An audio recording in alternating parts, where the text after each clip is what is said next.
À l'Académie de magie Rigarden, les émotions sont à leur comble alors que le grand festival de magie approche, un événement qui se déroule tous les 2 ans et où les étudiants ont la chance de prouver leur valeur. Les salles de classe et les couloirs sont remplis d'énergie et d'attente, en particulier parmi ceux qui espèrent être recrutés par les factions les plus puissantes de la tour. Will Serfort, l'un des étudiants, marche silencieusement dans les couloirs, perdu dans ses pensées. Il n'a réussi à accumuler que 5405 crédits, bien en dessous des 7200 nécessaires pour entrer à l'Institut supérieur, une condition clé pour devenir Magie Vendée. Bien qu'il se sente frustré, il se console en se disant que c'est sa dernière année à l'Académie. Les voix de ses camarades résonnent autour de lui. Pendant ce temps, Colette Loire et Sion Wulster, 2 de ses amis les plus proches, se trouvent dans une situation différente. Colette a accumulé 7340 crédits et Sion a dépassé 9889.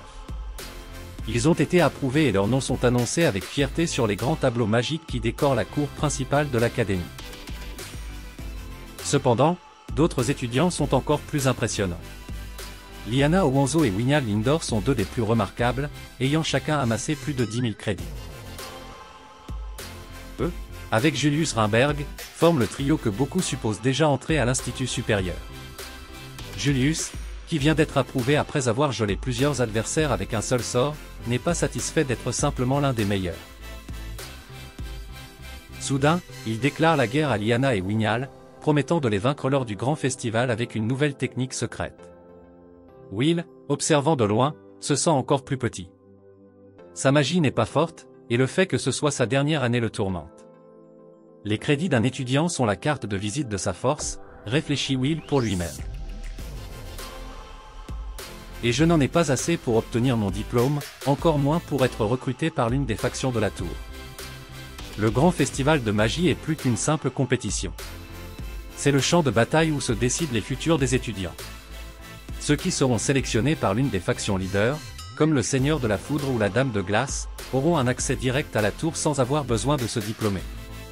Colette essaie de remonter le moral de Will, lui disant qu'un étudiant avec moins de crédits a été recruté par le passé, mais il n'est pas convaincu. « Je ne vais pas attirer l'attention, murmure Will. Je travaillerai dans l'ombre, gérant l'événement. » Pendant ce temps, dans un autre coin de l'académie, des étudiants participent à des paris secrets sur qui gagnera les différents événements du grand festival. Les voix des étudiants résonnent dans l'air. 300 sur Julius, crie l'un. 5 cents sur Winyal, ajoute un autre. Will et Colette découvrent cette scène clandestine en marchant dans un couloir caché, après avoir désactivé une barrière magique qui cachait les escaliers secrets menant à cet endroit. L'ambiance dans l'académie s'intensifie alors que le grand festival approche. Sion, un magicien connu pour son tempérament et ses compétences, est là, accompagné de Gordon et Lyril. Sion. Que fais-tu ici? Demande Will, sa voix chargée de surprise. Sion se retourne avec un regard de mépris. Qu'est-ce que ça peut te faire? Réplique-t-il, tandis que Gordon et Lyril rient à ses côtés. Colette intervient, son ton ferme mais calme. Sion, si tu recommences à maltraiter Will sans raison, je vais me fâcher contre toi. Sion est agacé, ce qui le pousse à crier contre Gordon et Lyril. Colette, percevant son agitation, essaie de le calmer avec des commentaires amicaux, suggérant que ses préoccupations viennent de sa comparaison avec d'autres magiciens comme Liana et Winyal. Cependant, Sion reste sur sa position confiante, affirmant que sa capacité magique est à la hauteur des meilleurs, tout en continuant de s'entraîner. Parallèlement, nous voyons Will faire face à une réalité différente. Plus tard.